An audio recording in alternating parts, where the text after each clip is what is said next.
এই বাইঞ্চোদ, আমি একজন প্রবাসী, আমি একজন বাংলাদেশি। আমার দেশে আমি যামু, তোর সমস্যা কি? এই মাদারচোদ, আমার দেশে আমি যামু, কিসের ট্যাক্স, কিসের দিন, কিসের মাস? একটা প্রবাসী এই প্রবাসের মাটি থেকে 5 বছর 6 বছর পরে দেশে যায়, তার মা বাবা আছে, তার ফ্যামিলি আছে, তাদেরকে দেখার জন্য।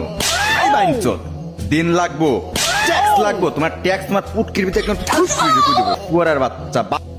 এই বাইঞ্চোদ, আমার টাকাতে আমি ফোন কিনবো, তোর আবার কিসের ট্যাক্স দিমু? এই বাইঞ্চোদ, তোর মতো কি আমরা চোর? তোর মতো কি আমরা চুরি করি খাই? পায়ের পরে পা তুলে দিয়ে খাও তো আন্দাজটা টের পাও না। পুটকি দিয়ে যদি একটু ধোয়া বেরোতো প্রবাসীদের মতো, তাহলে বুঝতে পারতা একটা টাকা ইনকাম করতে একটা প্রবাসীর কতটা ঘাম ধরাতে হয়। তোদের মতো ওই যে 20 তলার উপরে এসি রুমের হাওয়া খায় না আমরা, বুঝছ নাই? বাইঞ্চোদ, আমার দেশে আমি যামু, তোর সমস্যা কি আর তোর বাপের কি? হ্যাঁ?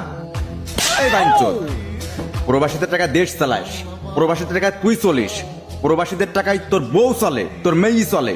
আর তোমরা প্রবাসীদের দাম দিতে জানো না। প্রবাসীরা বিভিন্নভাবে নির্যাতনের শিকার হয়।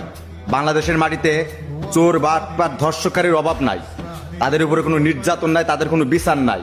যত অন্যায়, যত নির্যাতন সব প্রবাসীদের উপর চালাতে হয়। হ্যাঁ, প্রবাসীদের চুদায় তো খাইছো না, আস্তে আস্তে শুরু হইতেছে, একটু ওয়েট করো, ঠিক আছে? অলরেডি প্রবাসীরা রেমিটেন্স বন্ধ করে দিছে। পুটকি দিয়ে ধোয়া বেরোবে, বুঝো না? পুটকি দিয়ে ধোয়া বেরোবে, জাস্ট ওয়েট করো। আর রেমিটেন্স চুদাইতে হবে না, রেমিটেন্স তোমার পুটকির ভিতরে ঠাস করে ঢুকে দেবো, মাদার চোদ, শুয়োরের বাচ্চা, বান্দির পোলা।